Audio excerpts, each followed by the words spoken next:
students, welcome back to statistics class. We are discussing about game theory. Sorry, not game theory. We are discussing here inventory theory. Not game theory. It is inventory theory. And in the last session, we have seen what do you mean by inventory and which are the various kinds of cost associated with. Inventory is a physical stock of goods. We maintain a physical stock of goods in a particular warehouse.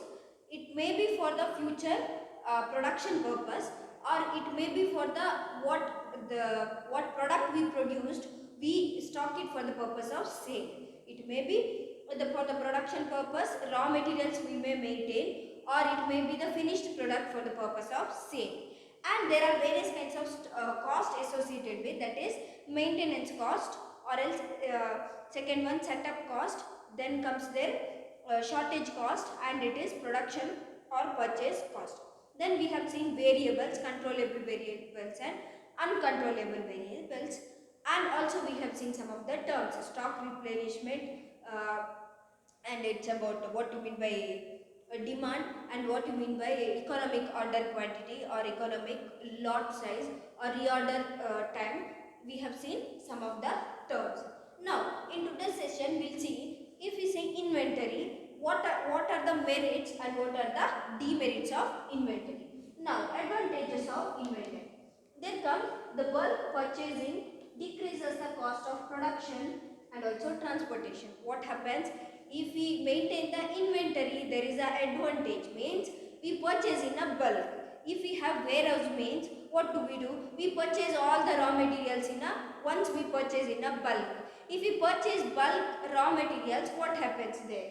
There what happens, production cost will be reduced. Production cost means what are the cost included in order to produce particular product. It starts from the purchasing of raw materials. If we purchase raw materials in a bulk size, the cost will be reduced, so that we can decrease or reduce the production cost. Also transportation. For example, if we buy in the small quantity, we buy once in a small quantity, that we use it for the production purpose. Then that quantity gets over, once again we have to purchase. What happens then? Once again we have to pay the transportation cost from there to here, from that source to this destination. It has to travel, that raw material has to travel. So once in a lump sum, if we purchase, what happens? Only once we need to pay the transportation cost. So bulk purchases means that if we maintain inventory means the maintaining of stocks in a bulk size. So if we maintain inventory, we purchase in a bulk. So what happens if we purchase in bulk? It reduces the production cost as well as transportation cost. Then second one, fast shipment of goods and adequate service to the customer. See, this is in case of raw material, the stock of raw material. And this advantage, it is the inventory of finished product, where we maintain the inventory of finished product. Finished product means we have produced certain products and we are storing it in a warehouse. Why we are storing it in a warehouse? That we need to distribute it to various retail dealers. We have to distribute it to various retail dealers. Now, if we have the system of maintaining inventory in a warehouse, then it will be easy. Whenever our dealers will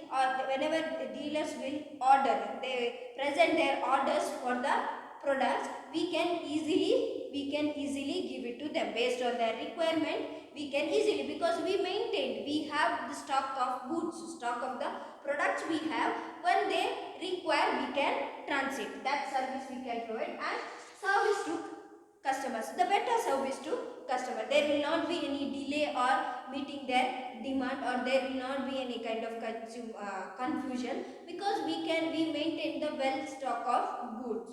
So fast shipment, we can make it fast. Based on their requirement, we can send it to the dealers. So fast shipment of goods and adequate service to the consumers. Then it facilitates price discounting by bulk purchasing. As I said, if we purchase in a bulk, we get price discounting, rather than if we purchase in a small quantity. If we purchase raw materials in a bulk, we get the price discounting. That is one more advantage. Then it helps to smooth and efficient running of business. Why it helps smooth and efficient running of business? If we have stock of raw materials, what happens? It will not disturb the production process. We can go through the process of production continuously. There will not be any kind of delay or disturbance, because if some units, if it gets over raw material, some other units are, we are maintaining units, we have the stock of goods, means stock of necessary raw materials we have, so it will not disturb the process of production. So we can smooth and efficient running of business. And in case of the finished product, also we can meet the demand in a adequate way. There will not be delay in meeting the demand. Then last one, it reduces the setup cost. What is that setup cost? Setup cost is that cost where in order to make arrangement for the production, what and all necessary arrangement we need to make in order to produce particular product, that we call it as setup cost. It includes the purchase cost, it includes the purchase of raw materials or the repair work of machinery or equipment that comes. Now what happens if we do it in a bulk purchase? Once only we can, our setup cost, the purchase we purchased in a bulk quantity, our setup cost, once the setup cost we can pay there only. Then if we purchase in a small quantity, means setup cost also we need to make the setup cost again and again, even setup cost also associated. So it reduces the setup cost only if we maintain the inventory properly, and also if we do a bulk purchasing. So these are the advantages of inventory. Then there are some disadvantages of inventory. So in disadvantage, the first one comes warehouse rent. As I said, the stock of goods, where do we maintain? We maintain in a warehouse. That is the place where maintain the stock of goods or inventory. So for that warehouse we have to pay the rent. That is one main disadvantage. We have to pay rent to the warehouse where we maintain our stock. The labor for maintenance of inventory and records. We require labor in many numbers. We require the variety of labors in order to maintain the stock, as well as we have to maintain the records of those stock. We have to maintain the records of those stock. So for that we require labor. Labor means we have to pay for them. Labor cost. We have their labor cost. Where it comes labor cost? Labor cost comes in setup cost. Setup cost means there comes labor cost also. Labor cost, purchase cost. So labor cost, it is one more disadvantage. Loss due to depreciation. As I said, it's correct. If we do bulk purchase, what happens? Cost will be reduced too. But if we maintain it for a longer time, what happens? There will be a depreciation cost for that. The value will be reduced. The value of that stock or value of that product or value of that raw material will be reduced. It includes with the depreciation cost. So loss due to depreciation cost. Loss due to damage. If we maintain over a long period of time particular stock of goods, there may be a possibility of damage of that goods or damage to that raw material. It's once again it is a loss to that particular organization. So these are some of the disadvantage of inventory. Warehouse rent we need to pay, and also there includes the labor cost, and also loss due to depreciation if we maintain over a long period of time. Then loss due to the damage. There may be the possibility of damage of products or goods. And advantage, we have seen there are some advantage and disadvantage. At least you have to remember two advantage and two disadvantage. At least you have to remember two advantage and two disadvantage. Now next we will see there are two kinds of models. Under that some formulas are there. We will see what is it.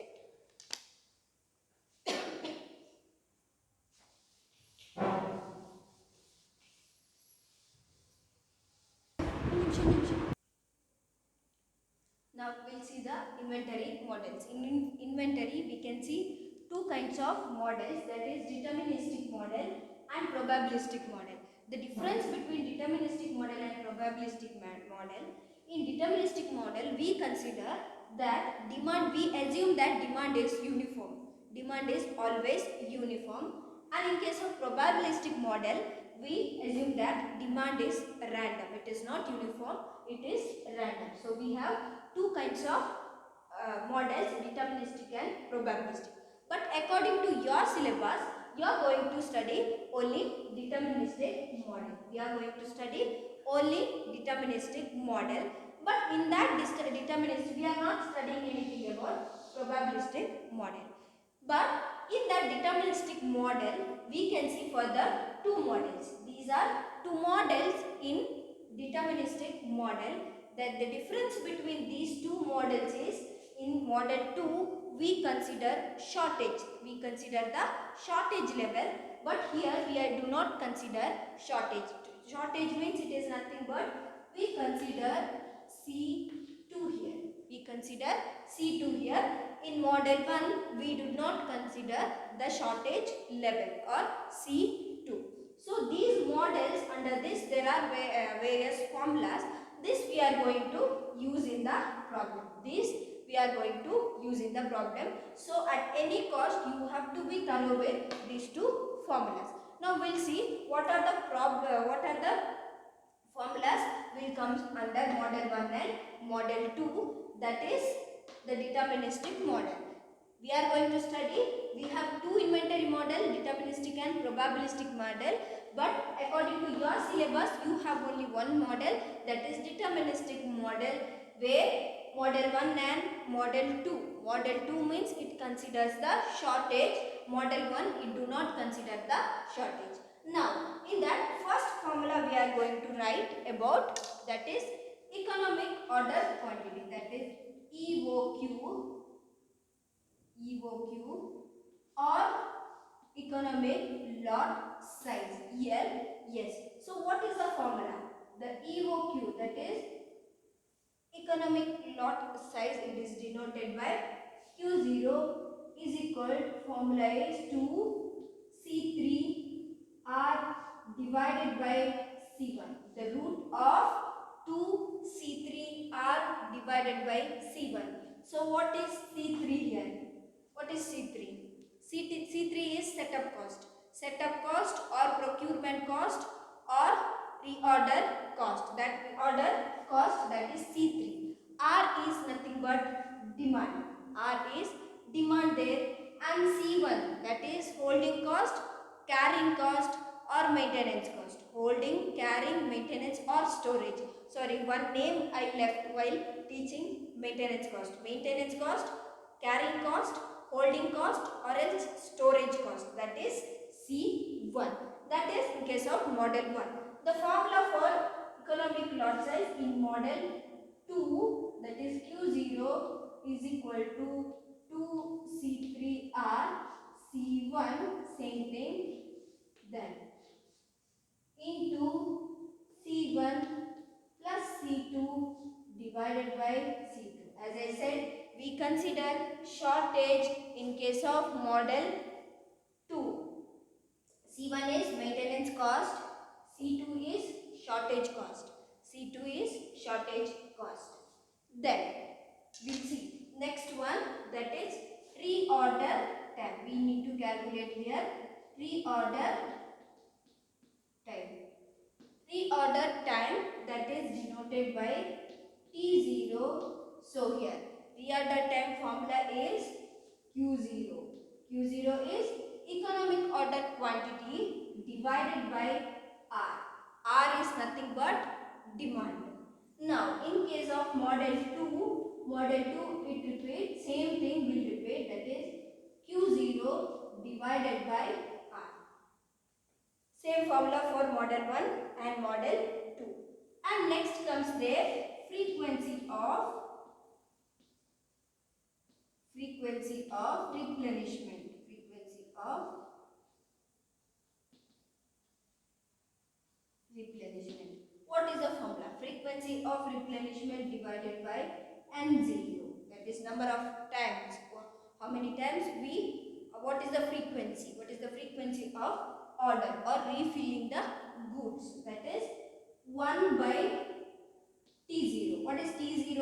T0 is nothing but reorder time, or else it can be also calculated as demand by economic order quantity. Demand by economic order quantity.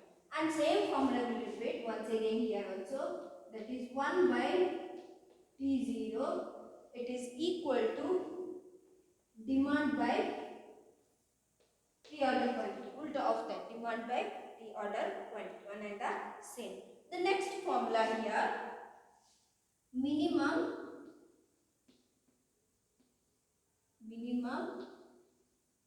average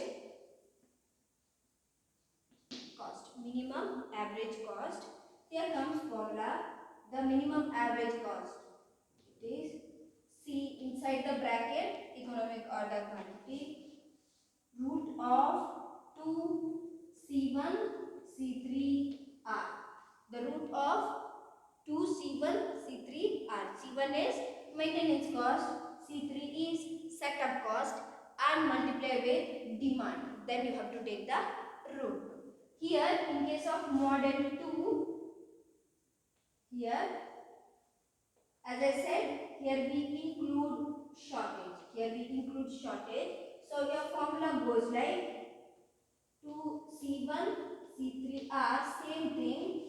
Then C2 divided by C1 plus C2. C1 plus C2. That is in case of model 2. Then next comes maximum inventory level. Maximum inventory level. Maximum inventory level in case of model 1 we consider same formula. That is same thing we consider as maximum inventory level, that is EOQ or ELS, economic lot size, what we purchase in bulk, that is maximum inventory level in case of model 1. But in case of model 2 it is S0 is equal to C2 into economic lot size divided by C1 plus C2 divided by C1 plus C2. Then the last one, that is maximum shortage level. Maximum shortage level. Maximum shortage level, we don't have any formulas because we do not consider any shortages in model 1. So we don't have formulas for model 1. But model 2 here, it is economic lot size. Economic lot size minus maximum inventory level. S0 minus S0.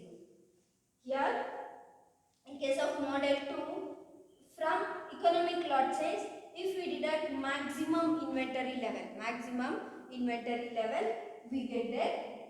What do we get? Maximum shortage level. So these two are the models which comes in the deterministic model. The main difference between these two, here we use shortages. Here we use shortages. Here we use shortage in case of model 2. Here we do not use shortage. That is nothing but C2. See this table, anyhow you have to practice. Now I will write everything. Now after this table, one note you have to take. Now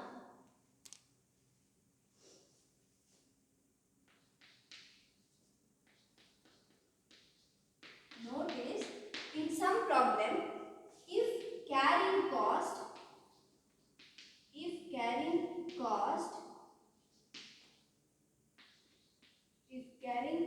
present in the form of, right here, if carrying cost present in the form of percentage, carrying cost means what? Carrying cost is nothing but C1. But if it present in percentage, then how we need to get C1? If it present in percentage, then C1, that is carrying cost, is equal to purchase. The cost of purchase into inventory carried, which was present in the form of percentage. This you may not understand now, but please make a note there. If carrying cost, if it present in the percentage, what we need to do? How we need to calculate C1? C1 is equal to then P into I. P into I. Make a note there, we can see. Now for your understanding, once again I am writing C1. Now when you need to take C1, C1 is equal to, if in the case of carrying, either carrying cost or holding cost, carrying cost or holding cost, or else maintenance cost. Then one more word I said, carrying, holding, maintenance, or else storage. It means that is C1. You have to consider that particular number as C1 if you get this kind of sentence. Then what is C3? C3 is setup cost or procurement cost or order. I write storage here, or order cost. See, setup cost, procurement cost or order cost, that is C3. Then C2, that is shortage. It is shortage cost or else penalty cost or stock up. Very rarely you get the problems where it will be in stock out, where they will use the word stock out or penalty. Most of the time shortage only, or else inability to meet the demand. Inability to meet the demand or delay in meeting the demand. See, inability or delay in meeting the demand. That you have to consider as C2. And one more thing we left there, R is equal to demand. R is equal to demand. Is there any other word which you do not know here? No, right? So C3 what is that? Setup cost, procurement cost or order cost. If that sentence, if it comes in the problem, that number is C2. Then carrying cost, holding cost, maintenance cost or storage cost, that is C1.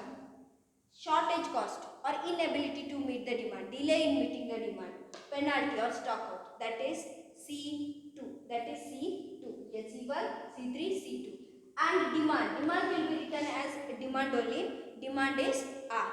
Then the carrying inventory. Sometimes the carrying inventory they will use carrying inventory, and if it present in the form of percentage means you have to consider it as I.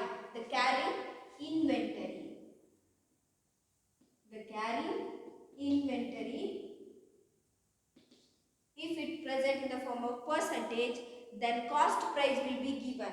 If carrying inventory, if it is in the form of percentage means their cost of the cost of that particular product will be given. With that you have to multiply, and the main thing is here you should be knowing the formulas. You should be knowing the formulas. I'll tell one more thing, as much as possible you write the formulas and practice, and you should be knowing these three. What is C1, what is C3, what is C2, that you should be knowing. And if it is, at least you study C1 formulas. At least you study C1 formulas. Anyhow, you should be knowing these two. If it is very difficult, it is not able to study both means, at least you study C1. So you have to study formulas, otherwise you cannot solve any of the problems. It is also important questions for 5 marks. Now, nextly we can see the problems under this method. But before going to problems, it is better if you are thorough with the formulas. So you have to see the formulas today. In the next session, in tomorrow's session, we can go through the problems. The main thing in model 2, C2 will not come, that is shortage.